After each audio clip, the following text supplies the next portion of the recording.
falando que a imunoterapia, na verdade, não é um tratamento novo, não é um conceito novo na oncologia, né?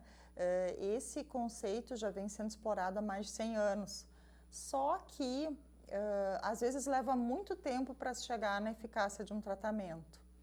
Então, já tinham observado pesquisadores já lá, priscas eras, que a imunoterapia, o sistema imunológico das pessoas tem condição de matar células cancerosas.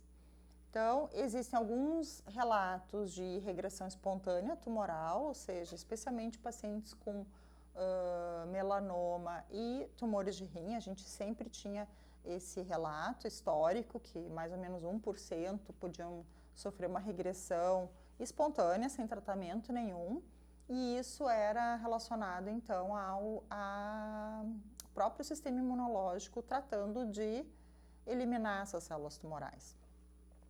Só que é difícil manipular o sistema imunológico, porque ele é um sistema que ele também nos ajuda a combater bactérias, mas ele também tem que ser um pouco tolerante para não atacar células normais. Então, a gente conseguir fazer um tratamento eficaz, sem dar tantos efeitos colaterais, pode ser tão instigante, tão difícil quanto fazer uma quimioterapia sem provocar danos em demasia.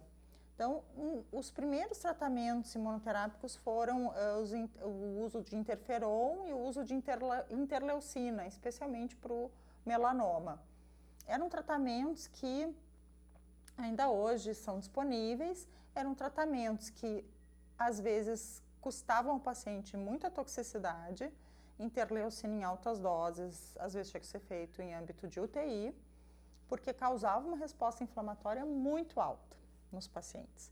Então, imagina a toxicidade, o que se tinha que abrir mão para ter uma chance de um tratamento ter um efeito positivo, mas o interessante é que esse efeito às vezes era a longo prazo. Alguns pacientes se curavam de uma doença que nada curava, exceto a cirurgia, quando possível. Quando não era possível a cirurgia, melanoma não tinha cura, quando metastático. De modo que era um tratamento utilizado. Depois disso, a gente tem um tratamento que é feito até hoje, que é o BCG intravesical, para tumores de bexiga, que também se pensa que o mecanismo de ação seja imunológico, mas se ficaram, assim, os pesquisadores batendo cabeça e tentando achar como fazer, como que podiam isolar e fazer esse nosso sistema funcionar a nosso favor. E aí, depois de muito estudo, a partir da década de 90, começaram a vir algumas coisas interessantes quando se deram conta de algumas moléculas, algumas proteínas que, de fato, impactavam e podiam ser isoladas e podiam mexer nessa estrutura de como que o sistema imunológico funciona e ataca o tumor. E as pesquisas, elas não começam assim de um dia para o outro e não são isoladas. Normalmente são vários centros em vários lugares do mundo que vão desenvolvendo conhecimento, e esse conhecimento vai agregando e vai se sedimentando e vai dando uma chance de muitos outros acontecerem. E o que está acontecendo hoje, então, é fruto desses longos anos de estudo. Em 2018, então, foi o Prêmio Nobel de Medicina, foi relacionado a 2 pesquisadores, um no Japão, outro nos Estados Unidos, que desenvolveram as principais moléculas que hoje a gente manipula na imunoterapia da era moderna, que é o que eu vou falar aqui, vou me restringir a isso, não vou falar de vacinas, eu não vou falar de terapia de células T, né, das CAR T-cells. Vou falar mais em relação aos medicamentos imunoterápicos da era moderna. Eu vejo que entrou uma pergunta aqui, né? A Franciele está perguntando. O Votriente, se o Votriente é uma imunoterapia. Não. O Votriente é uma terapia-alvo, né? O Votriente é o nome comercial dele, é o Pazopanib. Ele é um inibidor de tirosinoquinase, que é uma proteína que age inibindo a vascularização do tumor. Então, é uma terapia-alvo, uma terapia nova, mas ela não é imuna, ela não lida com o sistema imunológico em si.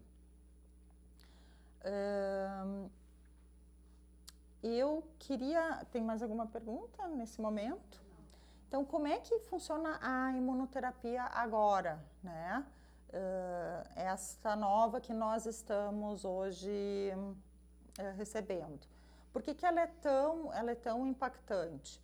Porque ela produz respostas significativas em doenças que antes eram resistentes a tratamentos convencionais, a um custo de toxicidade bem mais baixo e muitas vezes respostas duradouras. O que eu falo por resposta duradoura? Ao ponto da gente achar que pacientes estão sendo curados, mesmo com doença metastática. Então, nós temos pacientes com melanoma, com câncer de rim, com linfomas, que estão sendo seguidos há muitos anos já, após o término da imunoterapia, a doença não voltou.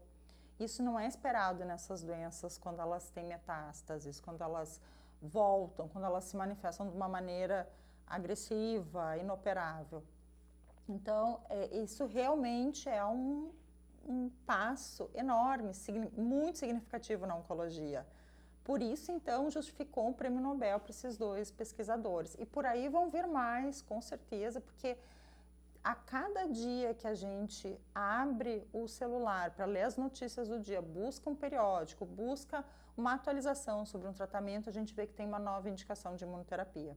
Hoje mesmo, saíram novidades no que foram relatadas no Congresso Europeu sobre imunoterapia no câncer de mama triplo negativo, dados relacionados à doença metastática.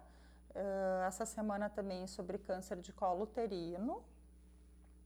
E a cada dia a gente tem uma nova doença sendo tratada ou recebendo uma indicação num outro estágio dela. Por exemplo, câncer de pulmão metastático já tinha indicação de imunoterapia, quando ele não tem outros tipos de mutações. E agora parece que o tratamento complementar à cirurgia também é positivo nessa situação. Então, todos os dias, não é maneira de falar, todos os dias eu tenho que olhar de novo antes de atender o paciente para ver se não temos novidades.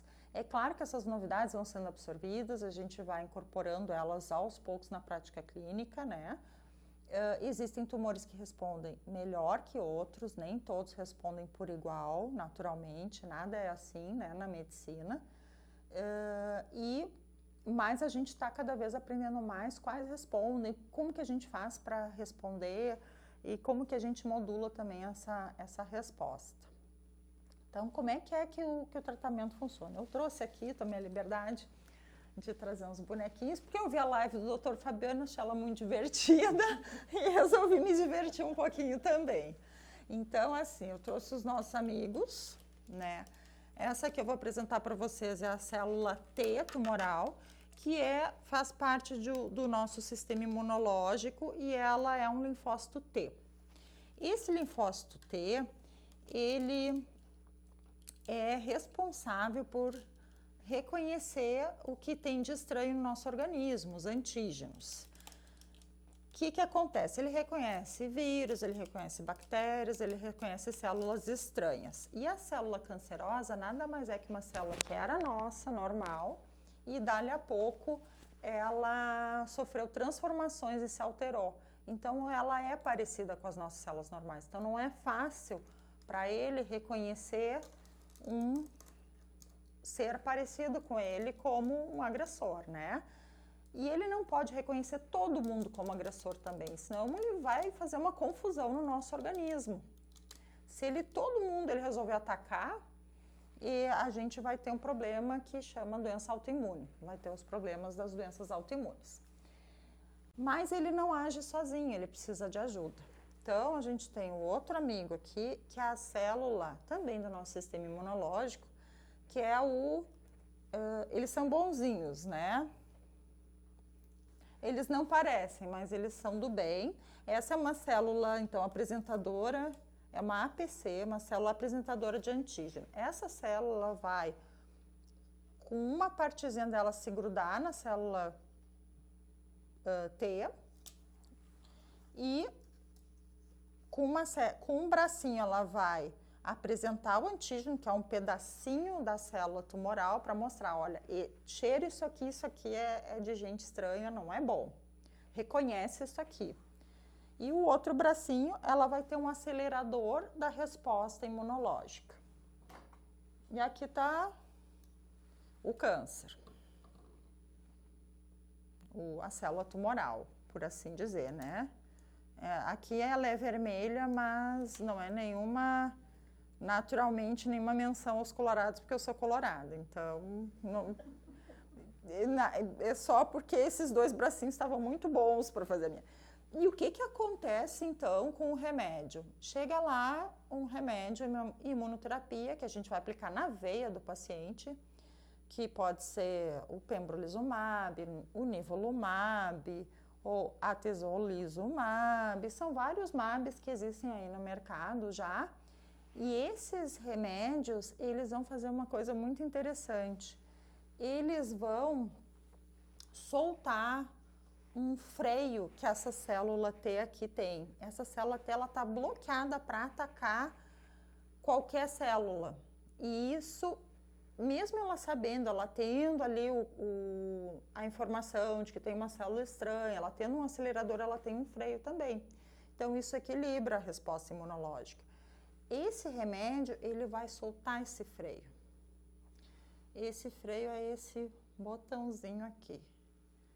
E aí ele solta o freio e aí essa célula consegue, então, atacar a célula tumoral de uma maneira muito mais eficaz do que sem soltar esse freio, senão ela conta só com uma ajuda da outra célula e um ataque imunológico que é frustro, porque ele não atinge um nível importante para conseguir eliminar o câncer.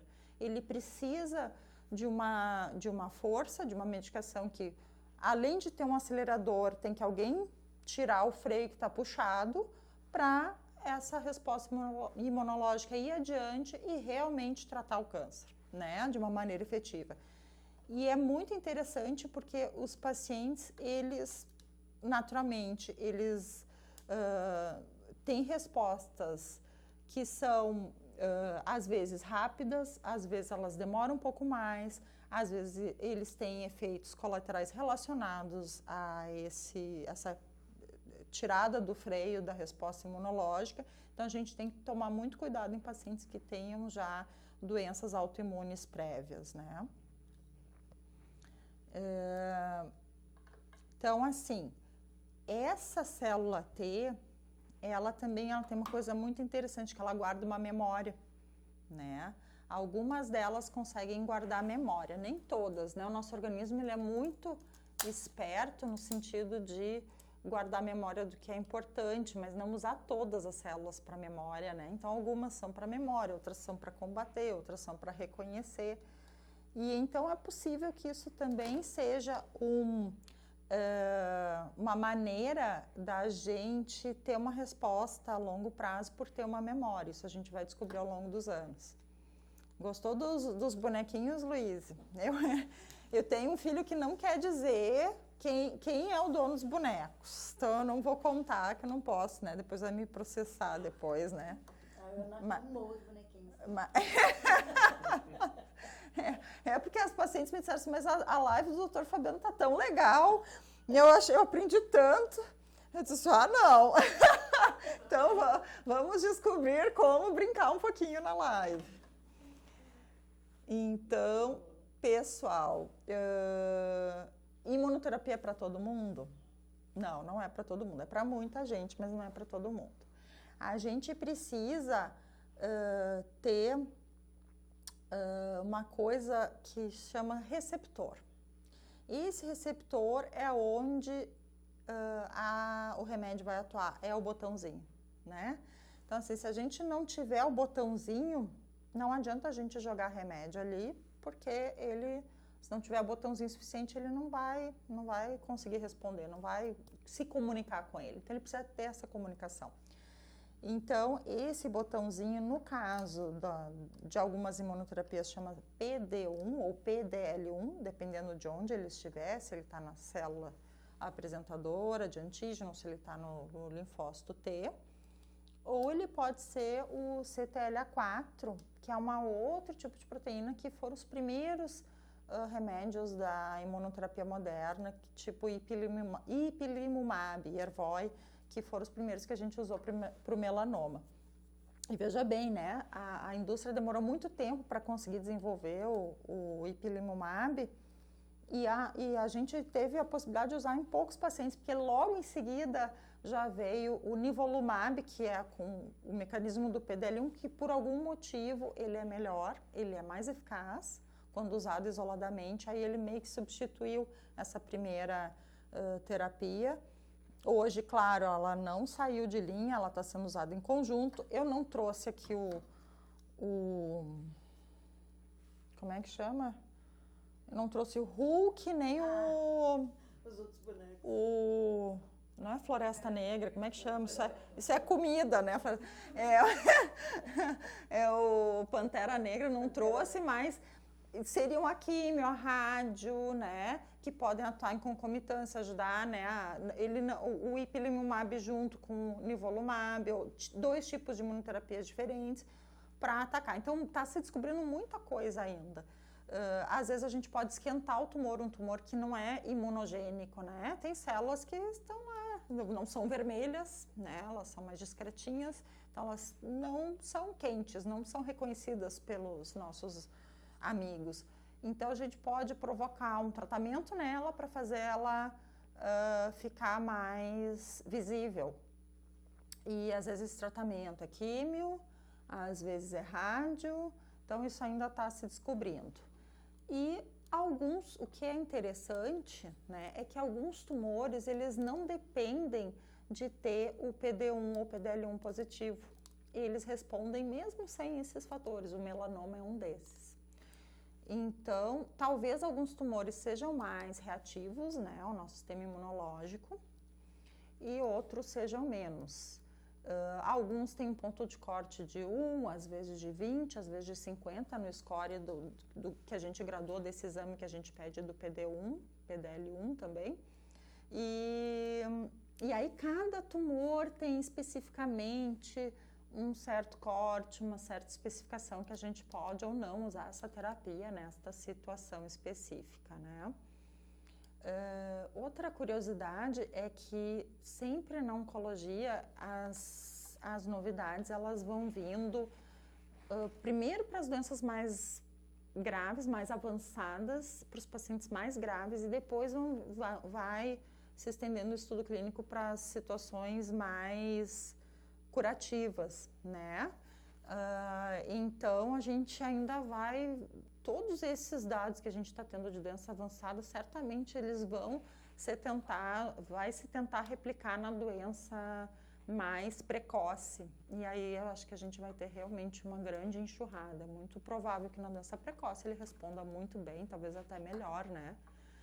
Mas isso são incógnitas, a gente não sabe, porque às vezes a gente pode ter uma base teórica para uma situação, achar uma teoria, dizer uma coisa e na prática se comportar de maneira diferente, porque pense que no corpo não são só 3 elementos envolvidos, a gente tem mais um monte de outras coisas que fazem com que o nosso corpo tenha uma reação X ou Y ou Z, né? Tem uma pergunta aqui, o paciente em uso de imunoterapia que utiliza de forma contínua ou algum momento ele pode realizar uma pausa no tratamento? Bom, se entende que existe um período que esse tratamento tem que ser aplicado, e, claro, o paciente tolerando bem, né, tendo condições e apresentando resposta, ou menos doença estável, 1 a 2 anos de tratamento, né? Se a gente conseguir alcançar que essa doença regrida completamente. Se a gente está falando de uma doença que ainda não regrediu completamente, a gente vai mantendo o tratamento até a melhor resposta clínica possível, ou a gente tem uma toxicidade que não seja aceitável. Então, a pausa no tratamento, nesse momento, não está indicada, né, no tratamento da imunoterapia. Mas nós já temos pacientes assim que fizeram um tratamento para melanoma, por exemplo, e já fizeram seu tratamento, entraram em remissão completa, que é desaparecimento total do tumor, e já estão há 2, 3 anos em segmento sem a doença ter voltado, né? Então, foi uma das primeiras pacientes que nós tivemos na clínica. Ela se comportou dessa maneira, ela não tem Instagram, então não está nos assistindo, mas foi um caso, assim, foi um espetáculo, porque realmente eu recém tinha voltado do congresso e recém a gente tinha visto quanto aquilo tinha tendência de impactar e a gente pôde utilizar, então, já imediatamente com um resultado tão bacana. E outra paciente que também faz parte da história da oncosinus e que é muito bacana, é uma paciente que a gente avaliou, eu avaliei na emergência, num momento muito ruim da vida dela, quando a doença se manifestou, com lesões que a gente a princípio identificou ósseas, depois foi identificando pulmão, rins, cérebro, e essa paciente parecia ser um câncer de pulmão com metástases múltiplas, que era uma situação naquele momento incurável. E múltiplas metástases cerebrais. Essa paciente foi avaliada, então, pelo neurocirurgião, que começou, então, a tratá-la em concomitância, né? A gente começou com a quimioterapia e, naquele momento, naquela época, ainda não era muito frequente a gente fazer, não tinha tantos dados de imunoterapia, mas a gente tentou, né? Vamos pesquisar tudo que for possível para pulmão, tudo que é marcador diferente, para a gente tentar achar um tratamento diferente para essa mulher, porque o tratamento convencional não vai emplacar. E ela veio com PDL1 positivo, se eu não me engano, não era tão alto assim. E a gente começou o tratamento e ela entrou em remissão completa. E até hoje ela está em acompanhamento, só parou o tratamento. Então, uma pessoa com metástases ósseas, metástases pulmonares, renais, se eu não me falha a memória, hepática, cerebrais, está vivendo uma vida plena. Então, isso realmente, é por isso que a gente fala assim, que realmente é um breakthrough, né? Uma mudança de paradigma, assim, no tratamento oncológico que a gente está podendo viver. Mais alguma pergunta? O Cleon aqui pergunta se o câncer de pele pode ser mais visível, acessível, é mais fácil de tratar com imunoterapia. O câncer de pele tem o melanoma, né? E o não melanoma. Os dois podem ser tratados com imunoterapias diferentes, de diferentes classes. Mas não é por ele ser mais visível, né? Não é essa correspondência, né? Muito provavelmente o melanoma tem um componente imunológico aí que é bem importante, assim como o câncer de rim, né? Historicamente eles têm. Tem uma outra curiosidade que é muito interessante também, que a gente ainda vai aprender muito sobre isso, não sei se vocês já ouviram falar, que é sobre o circuito cérebro-intestino, né? A gente tem no nosso intestino milhões de bactérias. E essas bactérias toda essa comunidade que vive dentro da gente, elas interagem, elas produzem substâncias. E as substâncias que elas produzem, ou o tipo de microbiota que a gente tem dentro do intestino, pode alterar, inclusive, a nível de neurotransmissores. Então, se entende que hoje existem doenças nesse eixo que são relacionadas à microbiota intestinal. E com a imunoterapia não está sendo diferente. Então, o que se observou? Que se o paciente está fazendo imunoterapia e ele tem uma dieta mais rica em verduras, ele tem uma dieta rica em fibras, alimentos que não são processados, naturais, sem serem industrializados, esse paciente tem melhor resposta. Então, está associado com uma melhor resposta. Não é que seja determinante, que só aconteça aquilo, mas está associado. E isso se acha que pela microbiota. Então, assim, se tenta colocar uma microbiota mais saudável para esse paciente, se ele não continuar comendo direitinho, ela vai embora, ela é substituída. Então, como é interessante, como tudo na vida é persistência, né?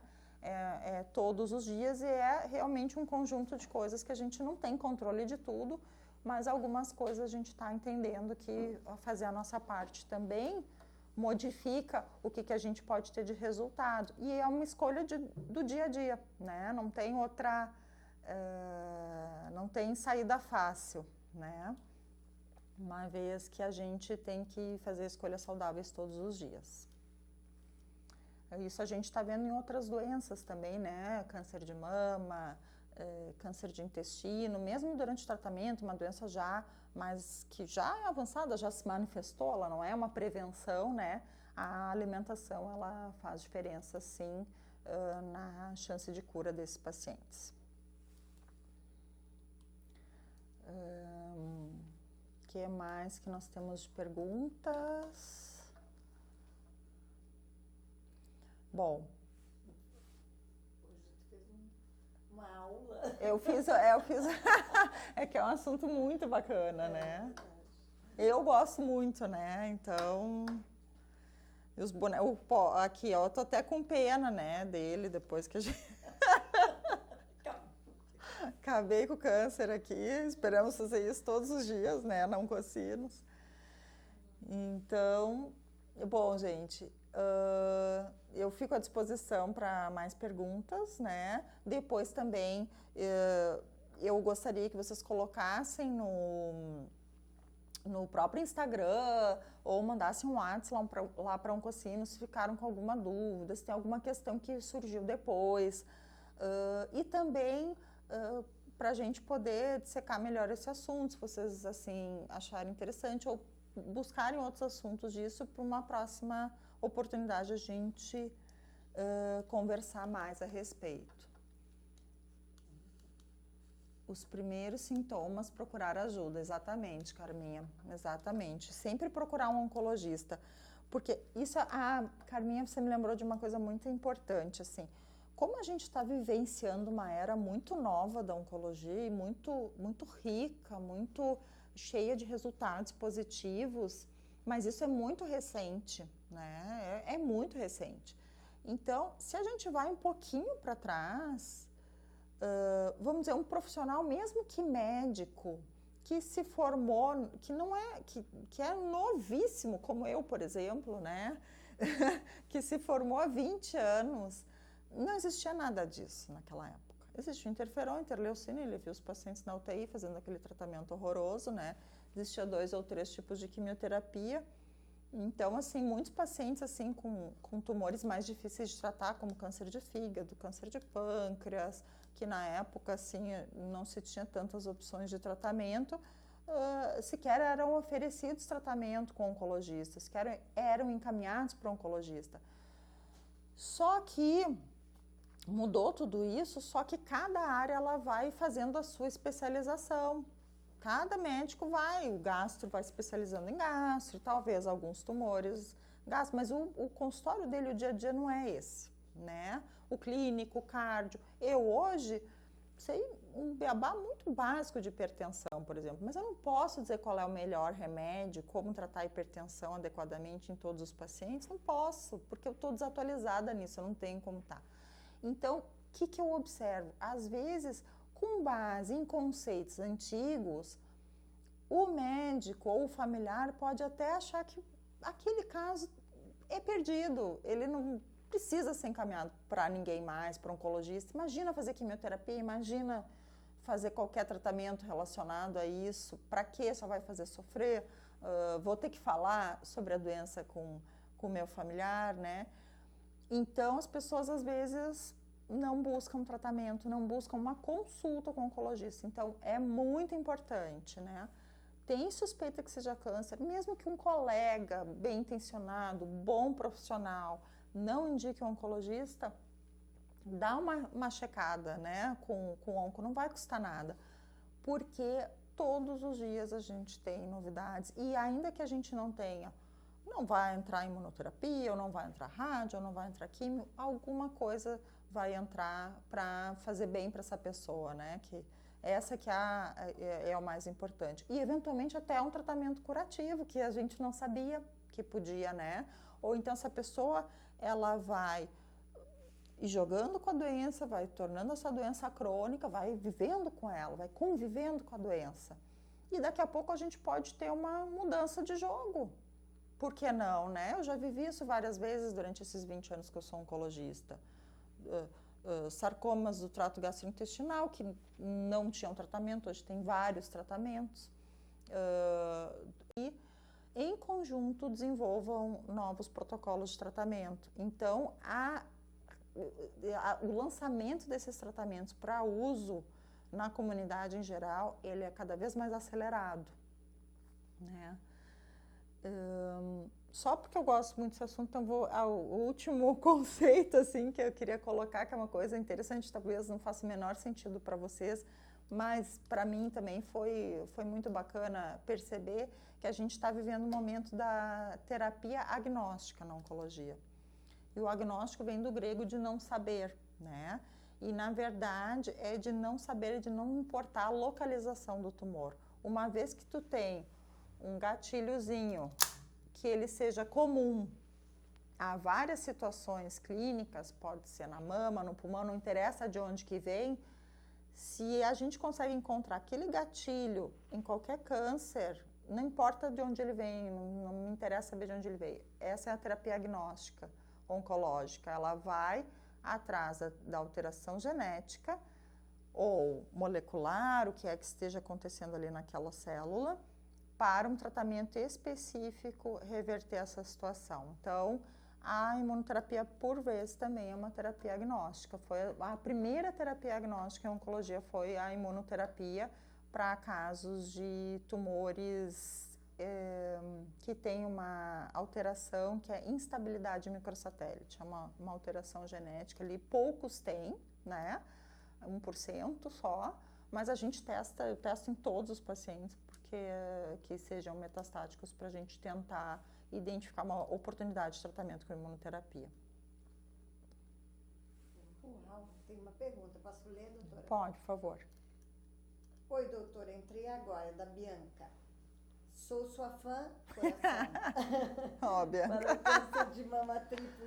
Para o câncer de mama triplo negativo, não tem este tratamento de imunoterapia?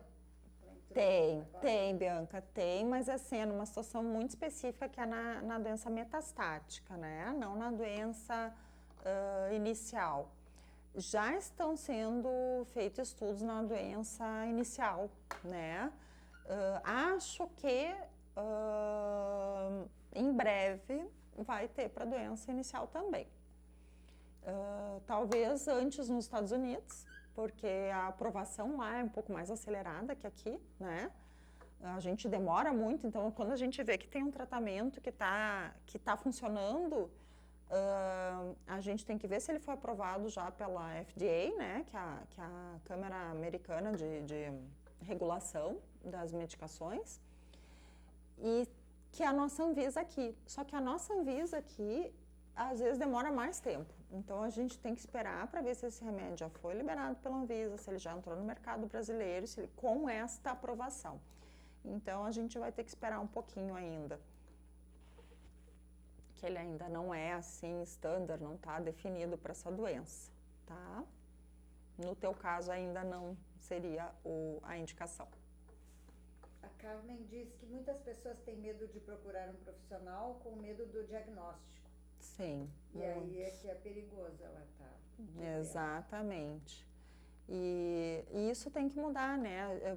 Por que a gente tem que desmistificar um pouquinho os tratamentos, né? Porque a gente tem acesso a muitas opções, muitas opções. Então, a gente tem que lidar com as probabilidades, lidar com o que está acontecendo na atualidade, oferecer tudo para o paciente e podendo indicar o melhor tratamento para esse paciente se sentir seguro e vir.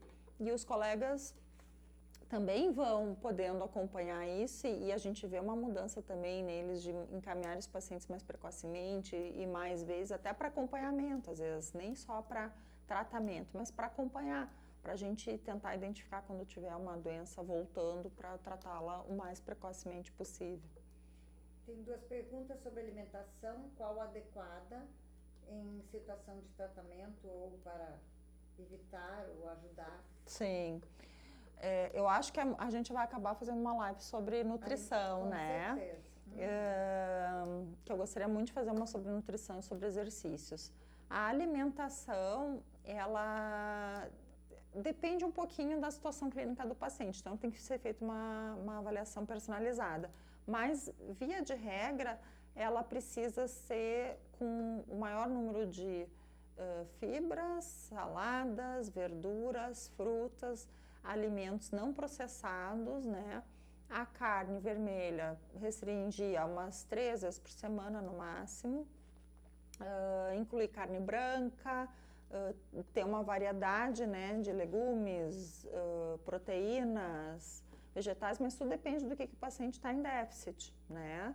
O paciente já chega com um déficit maior aí proteico, tem que tratar com isso. O paciente chega obeso, tem que restringir gordura, né, e carboidrato. Aí a nutricionista vai poder avaliar isso. Porque assim, não quer dizer que durante o tratamento está comendo muito, que está comendo bem, né? Isso aí se confunde muito. Os pacientes dizem, mas eu como porque eu tenho medo de ficar fraco, né?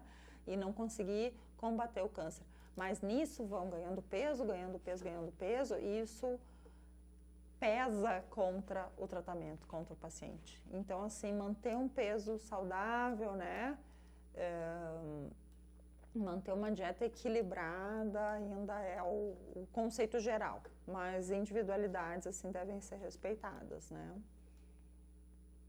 Bastante líquido também, né? Importante restringir bebida alcoólica, né? A bebida alcoólica está relacionada ao aumento de incidência de casos de câncer de mama. Ela é imunossupressora, né? De uma certa maneira, a bebida alcoólica, então a gente tem que ter um pouco de parcimônia. Mais uma. Linfonodos, é assim? Linfonodos. Linfonodos podem ser considerados metástases no câncer de mama ou só óssea? O meu é HER2. Tem imunoterapia para este e qual seria a indicação se houver? Tá.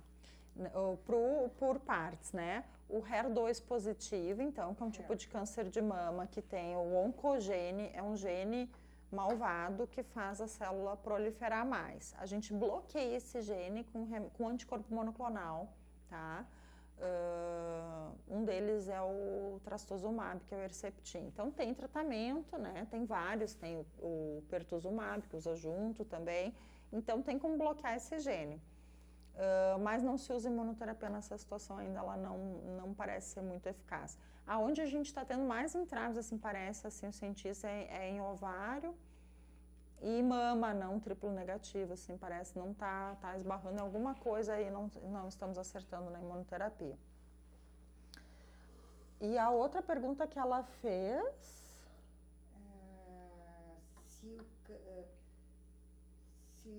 Se ele pode ser... Não, se os linfonodos, né?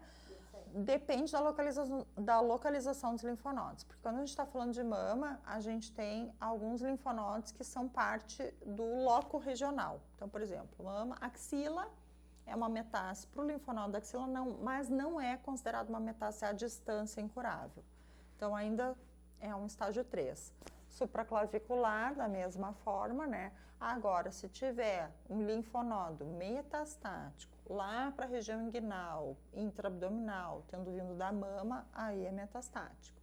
Então, tudo depende da situação clínica, né? Adri Schuch disse melhor clínica, excelente equipe. Querida Adri, muito obrigada, Adri. A Gisele parabéns, doutora, ótimas explicações, também sou sua fã. Obrigada. Então, eu que sou fã de todos vocês, os que trabalharam conosco, os que são familiares dos nossos pacientes, os nossos pacientes, porque tudo isso é construído junto, né? E se hoje nós estamos aqui fazendo live com essa tecnologia que não é da minha época, né? A gente brinca, né? Que é analógico, né? Não é digital. Mas a gente vai tentando, vocês vão me dando a direção, né? Por favor. Tenho muitos pacientes que eles não acompanham porque eles não têm Instagram, né? Então, dependem dos filhos, dos netos, né? Buscar uma informação, né? Então, a gente está se dispondo aqui a passar informação para a gente poder ter, assim, consubstanciar as informações que são confiáveis, né, na internet, nas mídias sociais, porque ainda se tem muita notícia que leva a um mau entendimento do câncer e a condutas, às vezes, perigosas para os pacientes com câncer. Então, a gente acha que é nosso dever a gente poder tentar trabalhar isso, né, na comunidade e trazendo um pouco mais de notícia que seja científica, que seja atualizada, mas que seja com substância, para a gente poder engrossar esse caldo de notícias adequadas, né, da internet. A Luísa agradece por tu compartilhar os teus conhecimentos conosco. Obrigada. Então, fico bem feliz, né, com a presença de todos vocês. Queria agradecer mais uma vez, queria agradecer o pessoal do apoio aqui, né. Eu quero dizer uma coisa como apoio e como observadora. O teu boneco derrubou o câncer e durante toda a live, assim como a Oncocinos, tu não largaste ele.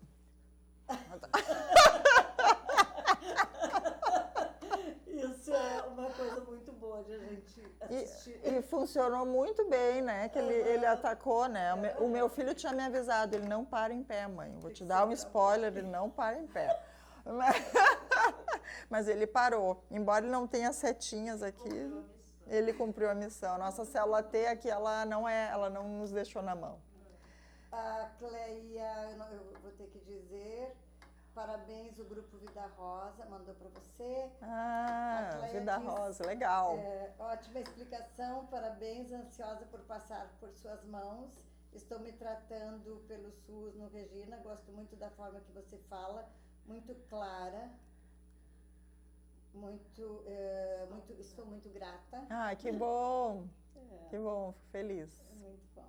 Eu acho que tu podia refazer o boneco, né? Para então vamos começar. Vamos imunizar. Mais uma vez. Então, aqui nós temos então a nossa célula T, super célula de defesa do organismo.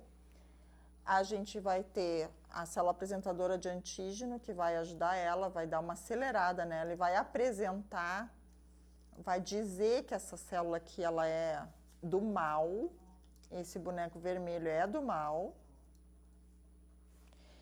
e aqui está o câncer. E essa célula do câncer está aqui, se fingindo de boazinha, e essa célula T aqui, ela não sabe se deve atacar ou não. Ela tem um freio puxado. E esse freio puxado, a gente agora vai destravar esse freio, vai tirar esse freio. Com o remédio da imunoterapia aplicado lá na veia, lá na Oncocinos, a gente vai, matar o câncer. Às vezes a gente precisa, assim, ajudar, né? A gente vai associar químio, a gente vai associar rádio, a gente vai insistir um pouco mais no tratamento. Então, às vezes não é de primeira. Tá bom? Então, vou encerrar hoje a live por aqui.